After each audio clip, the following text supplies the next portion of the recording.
Let's talk now about infectious diseases, and specifically, we're going to use some mathematics to address the time evolution and the life history of infectious diseases. So we want to be familiar with some terminology. Okay, so this is a good chance to do an introduction. When we refer to infectious diseases, we're referring to processes that are involving a pathogen. This pathogen is invading or is living or residing in one host. And more importantly, the word infectious here has to do with the ability and action to pass from one host to another host. So we have multiple examples of pathogens.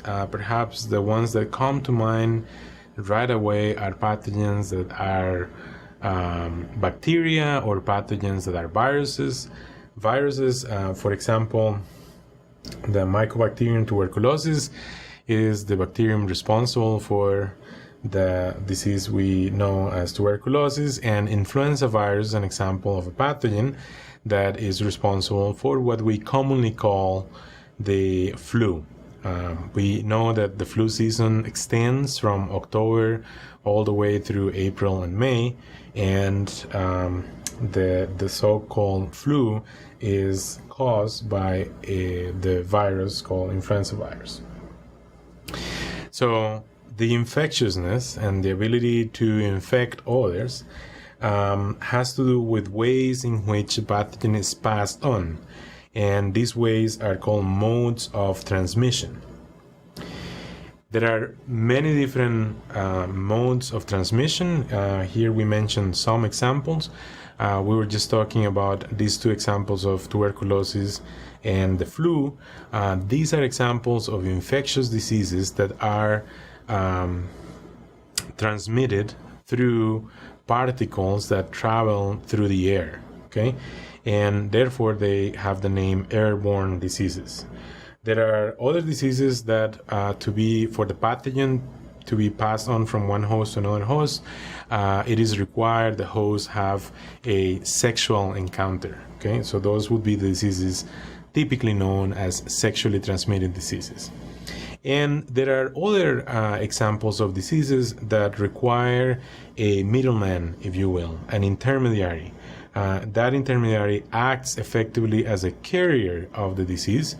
And you have examples such as malaria and dengue fever. For these diseases, that intermediary is a mosquito. Okay, in the context of malaria or dengue, humans are infected with dengue or malaria, and they are then bitten by a mosquito, and then the mosquito carries on dengue or malaria, and it bites another human, and then that human becomes infected. So in that context, an infected human with malaria cannot transmit or cannot pass on the pathogen directly to another human. Okay? And those type of diseases are called vector-borne diseases because that carrier of disease is typically known as the vector. So a common way of referring to infectious diseases is also by referring to them as communicable diseases. They can be communicated. They can be communicated, meaning that they can be passed on, transmitted. Okay, so these are infectious diseases or communicable diseases. Here's where you would like to contrast infectious diseases to other types of diseases that do not necessarily involve passing on pathogens, such as cancer or something like that, in which the process of acquiring the disease is completely independent to these interactions. But with infectious diseases or communicable diseases, there is an important element on this process has to do with passing from one host to another host. Now, we can find historical recounts, records of perhaps some of the earliest records date back to the 300s BC, when Aristotle wrote about certain agents that were capable of disease, and he called them invisible living creatures. Later, in the 1600s, Van Leeuwenhoek was responsible for establishing the existence of microorganisms. And then in the 1800s, there were several individuals. One of them is credited, Louis Pasteur, is credited with instituting the germ theory of disease. Okay, some, and then there are much more concrete historical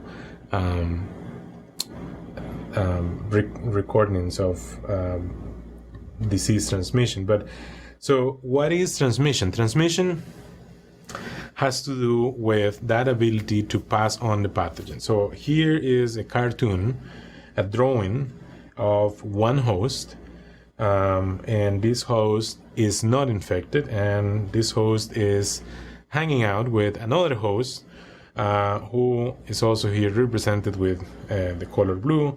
Both of these hosts are not infected. All of a sudden something happens, and this initial host develops,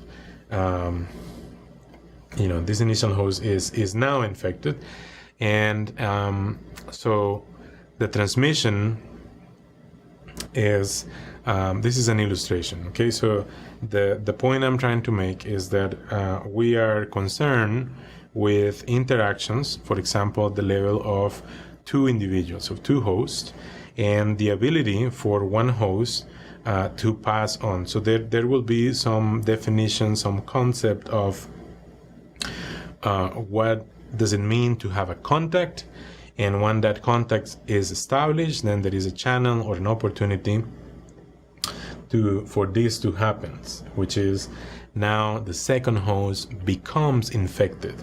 Okay, so the notion is there is an infected host having interactions with an uninfected host, and then the pathogen find its way to jump from one host to the next host. Okay, so this is an illustration, this is a drawing about how transmission goes on. We have represented here the state of the host with a color, and we're going to be using mathematics to have some mathematical representation as to how to keep track of this process, the process of passing pathogen from one host to another host.